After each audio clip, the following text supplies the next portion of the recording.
duty, could I ask, who brings Elizabeth to be married to Luke today? I do. Let's give her a kiss. Hamid. And take your seat. Thank you, Paul. A very good afternoon and a very warm welcome here to Eaves Hall, where we are here today to celebrate the marriage of Luke and Elizabeth. Now, I know it means a great deal to them to have you all here today with them to help celebrate, but you're not here just to celebrate with them. You are here to witness them make the legal vows that will bind them in marriage.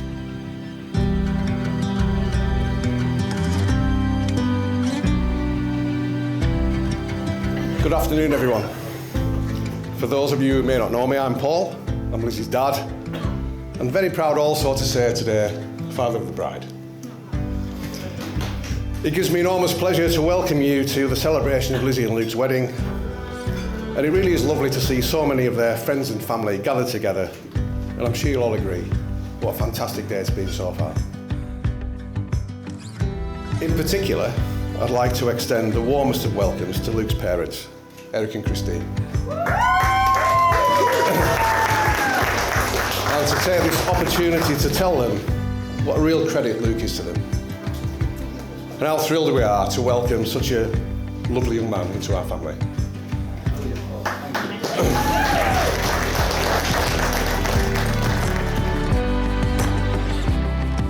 Wherever we go, whatever we do, whenever there's me, I hope that there's you.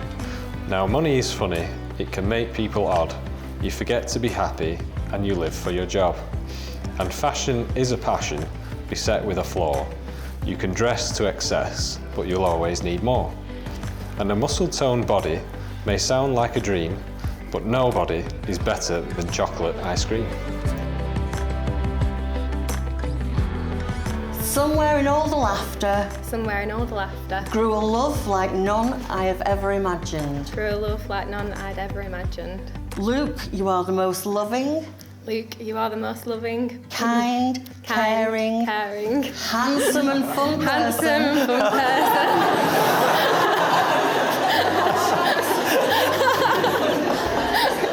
I've ever met. I promise to always love you, to respect you, and to honour you. I look forward to continuing to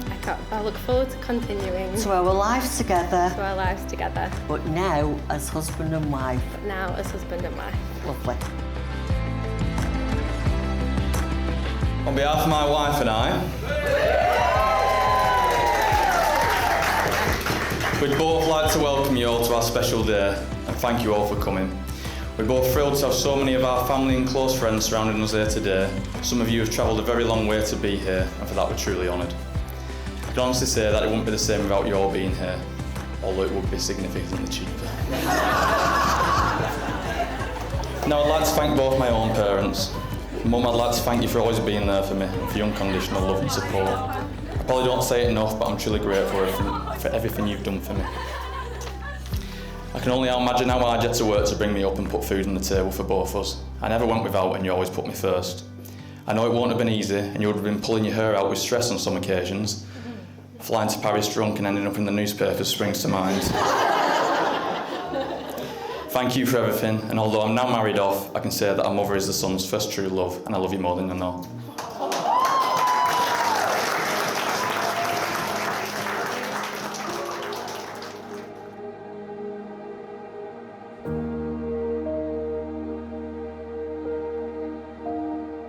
Now, what I'm trying to say is that happiness grows, not through your wages or body or clothes, but in laughter and love and in sharing your life, in the arms of another as husband and wife.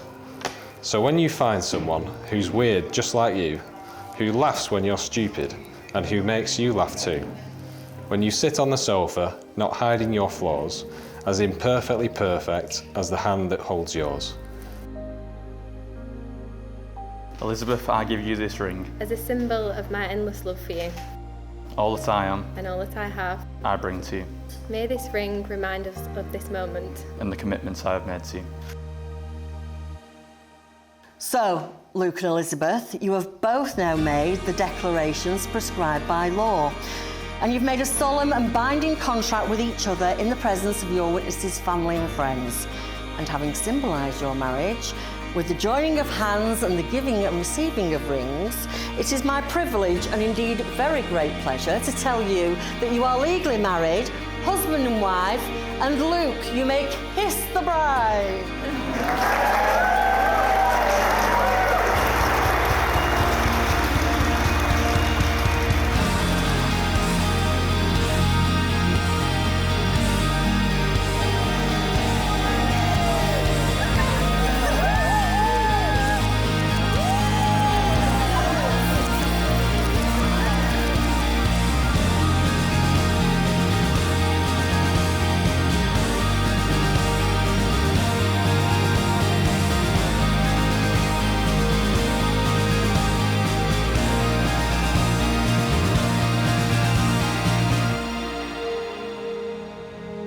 On that note, I would like to say a few words about the beautiful bride. Lizzie, or Elizabeth, a royal name for a classy lady. A bit cheesy, I know, but honestly you are. You're funny, extremely likeable, and a pleasure to be around. I genuinely think you both bring the best out of each other, make each other laugh, and you can tell that you both look out for one another. Luke and Lizzie, you look so happy together. You both look amazing. It's a real honour to be here on your special day.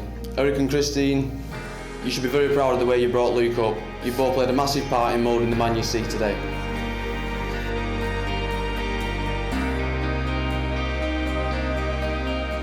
They became almost inseparable immediately, spending seemingly every hour of every day together, which even at that early stage, demonstrated to us that their strength of feeling for each other.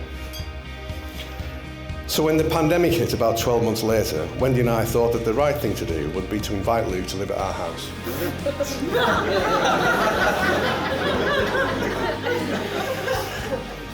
To only then realise it was actually already living there.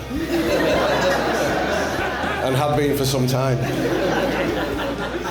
And that's why the food bill had doubled. The undoubted upside to this situation was, of course, that as a father I was able to witness firsthand how much Luke cared for Lizzie and how much in love they were. I was reassured that Luke felt comfortable in the house when he started wearing my clothes.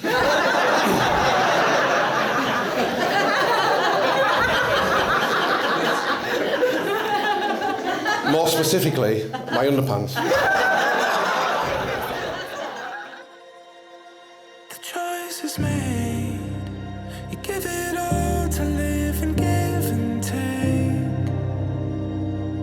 Bound to be a mess, I'm fairly certain. My time soon came to meet Lizzie's parents, however things didn't go quite as smoothly.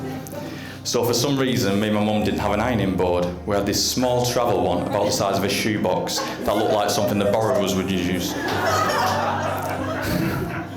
I was due to meet Lizzie's parents, so I pulled out my best Ralph Lauren shirt, set up the miniature ironing board on the floor and plugged the iron in. However, in a rush, I stupidly placed the iron face down on the carpet whilst I was setting the ironing board up. When I picked up the iron to start ironing my shirt, I peeled up half the carpet with it. So there I was, knelt down on the landing, with an iron full of melted carpet in one hand and a creased shirt with a huge smouldering hole in my mum's new carpet.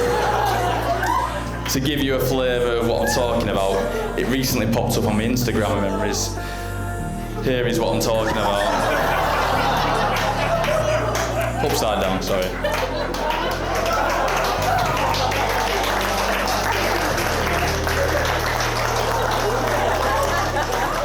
So I tried ironing my shirt, but the iron was knackered and looked like a boiled sweet that had been dropped in a barber shop.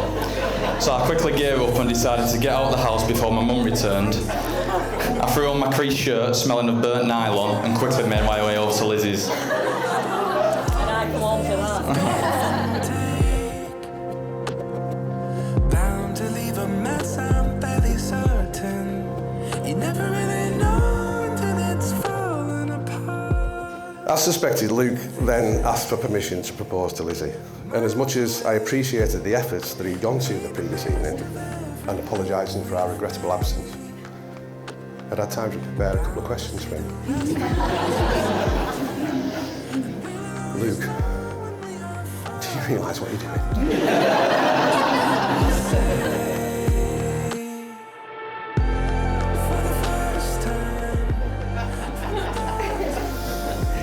maybe you should take some time to think this through.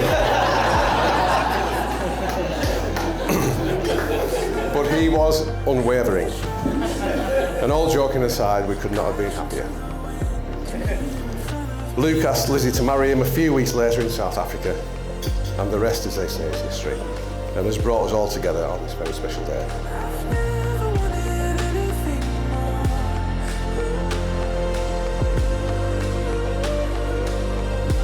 'Cause for the first time, I found something that lasts.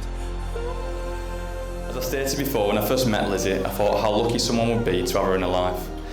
I can honestly say that today I feel the luckiest man alive. Lizzie, you never fail to light up a room, and words can't describe how beautiful you look today. Just knowing I'm sharing the rest of my life with you makes me feel like I've already succeeded in life. You're not only my best friend, but you're also my soulmate, and I'm looking forward to the life we'll forge together and growing old with you. I can't explain how proud I am to call you my wife. Found something.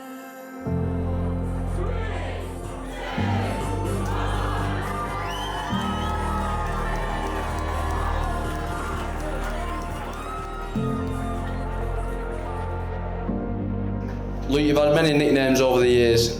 Desmond, Tuna boy. Twister, Eggy. and one he's completely made up himself as he's desperate for it to stick because he thinks it makes him sound tough, the Bulldog.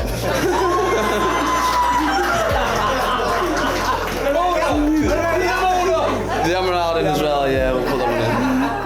Luke, you're someone who I've shared 90% of my life with. As pals growing up, I couldn't have asked for a better mate. You're a top bloke, a true friend, and someone who stands up for his mates, even when they're being idiots calling people Ricky Hatton. I hope and truly believe we'll be pals until we're old and grey.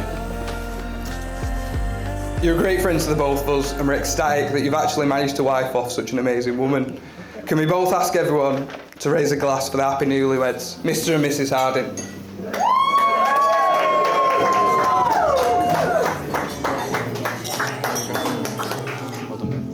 From the coastline with a show sign, caution to the wind you hear in front of me loudly.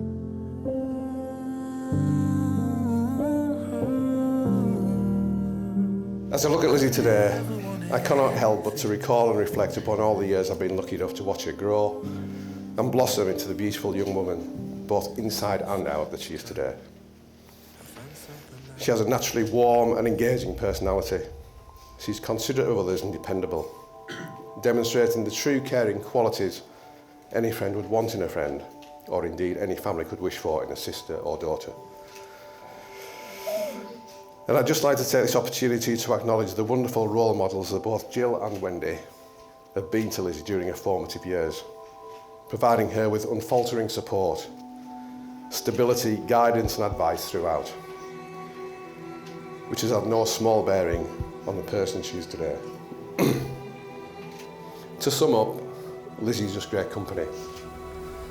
She looks so incredibly beautiful today, and I'm so proud to be her dad.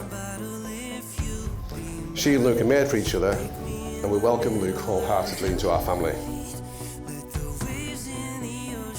And so finally, could I ask you all to stand and raise your glasses? To Lizzie and Luke, the new Mr. and Mrs. Harding. To Lizzie and Luke. We will find the meaning over time.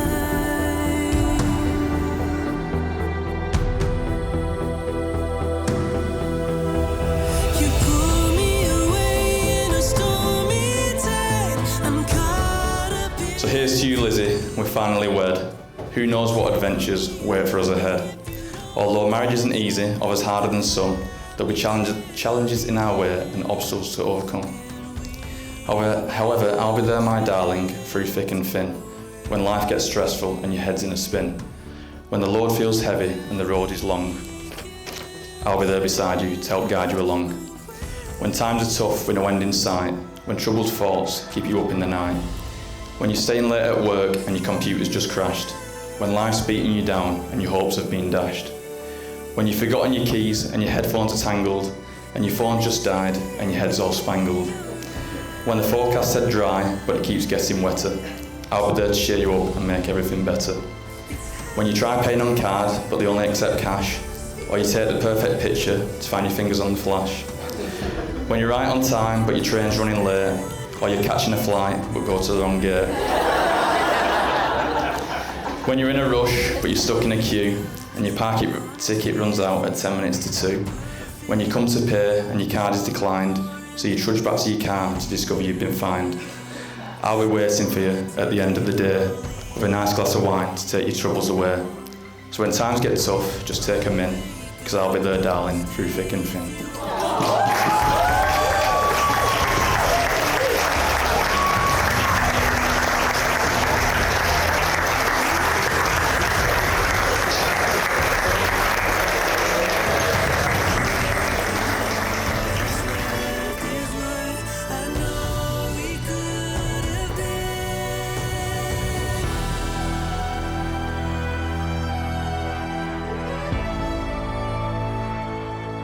Now, before I hand you over to Mark and Sam, I'd just like to raise a final toast to Lizzie, to love and happily ever after.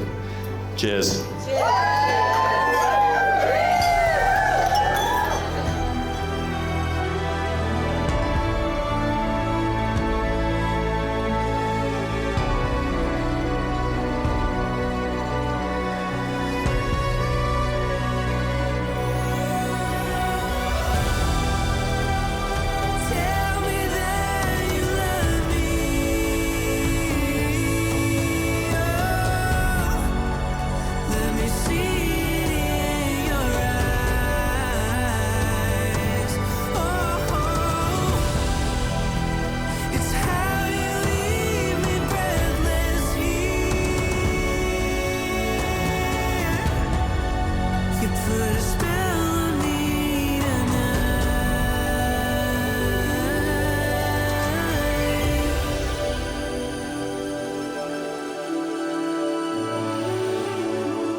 When the fortune of kings or purse of a beggar won't change how it feels just being together.